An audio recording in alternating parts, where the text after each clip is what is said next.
Hey everyone, it's Paola from WTI and I am holding liquid gold here.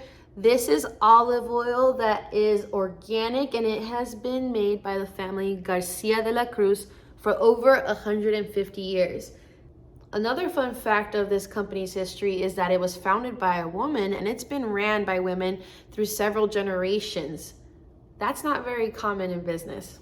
This is their master blend, and that means it has 4 different olive varieties in here.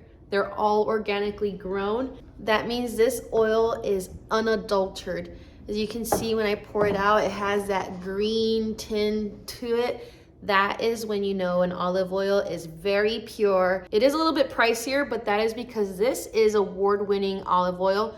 This has won 23 international awards, and some of them are for their sustainability and the way that they process the olive oil. So it has a wonderful flavor, but you also know you're getting amazing quality. And this is gonna have more of an intense flavor profile. Some of the notes it describes it as are kiwi, apple, almond, and grass. I get a lot of the grassy notes in there. So you can use this for cooking, baking, finishing, but as it is liquid gold, I plan on using it mostly for those cold dishes like salads so that I can really taste the flavor. I think you're gonna be very impressed with this olive oil and you will probably never go back to your regular store-bought ones. But that's just my point of view.